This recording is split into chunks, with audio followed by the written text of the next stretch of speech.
আসসালামু আলাইকুম। আশা করি তোমরা ভালো আছো। তোমাদের তো আল্লাহর রহমতে আমরাও ভালো আছি। আজকে একটা নতুন ব্লগ শুরু করলাম। আপুরা তাহলে আমার পাশেই থাকো, দেখতে থাকো।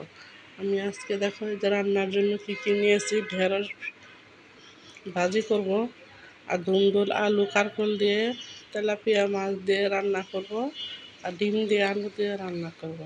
তাহলে আপুরা আমার পাশেই থাকো, দেখতে থাকো। আজকে আমাদের ব্লগে কী কী আছে, কী কী কাজ করি।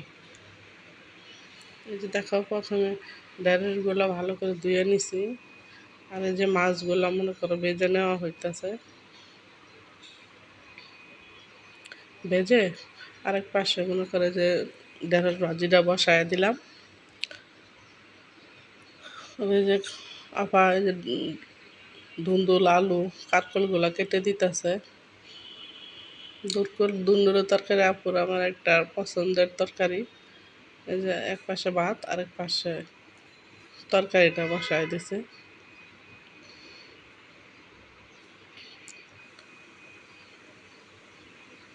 এই যে কড়াইটা বসায় দিল, তেলটা গরম হয়ে যাওয়ার পরে যে পেঁয়াজ আলু দিয়ে দিল, আর এই যে মনে করো একটু আদা দিয়ে দিলাম, হলুদ মরিচ ধনিয়ার গুঁড়া সবই দিয়ে দিলাম। এখন একটু কষায় এই যে জল দিয়ে দিল কষানোর জন্য।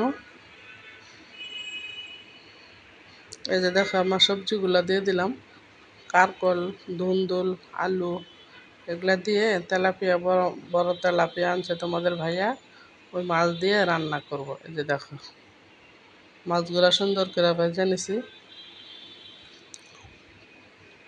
এখন দিয়ে দিব মাছগুলা।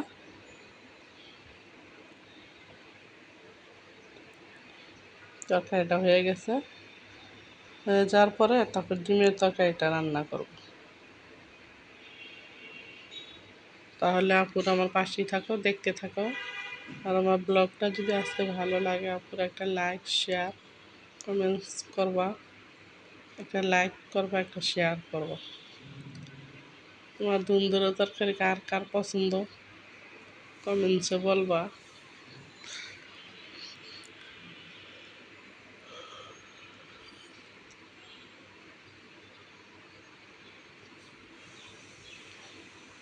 বাবার বাড়ি থেকে ধুন্দুলগুলো আনছিলাম, আমার এক বোন ফুফাতো বোন দিয়েছে।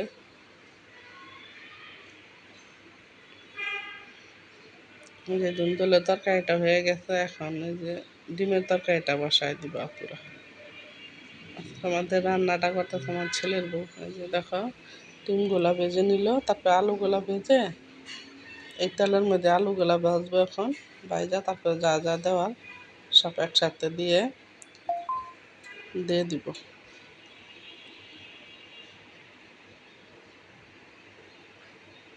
হলুদের গুঁড়া মরিচের গুঁড়া, কারণ আপুরা আমরা ঝাল কম খাই, একদম ঝাল কম খাই, ঝাল খাইতে পারি না আপুরা।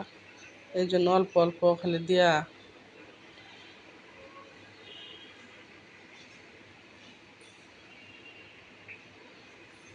এই যে ভাজা হয়ে গেছে, এখন জল দিয়ে দিব।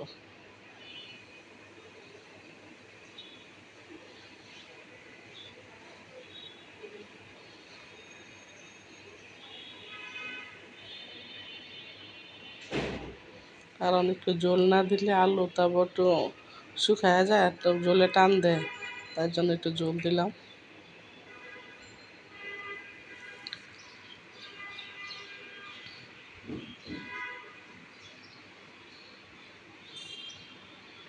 এই যে রান্নাটা আলুগুলা রান্না হয়ে গেছে, এখন ডিমটা দিয়ে দিলাম, একটু জাল দিয়ে নামায় ফেলবো।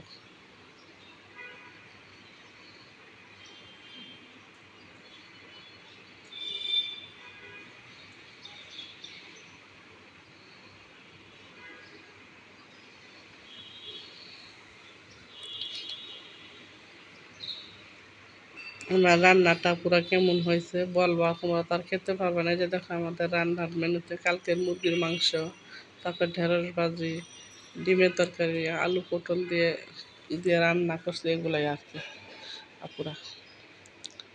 আর এই যে দেখো কুরবানিদের জন্য আমরা মার্কেট করছি, এই যে এগুলা মানে সুতি কাপড় বাসায় পরার জন্যই। এই যে দেখো 3টা 3 পিস নিছি।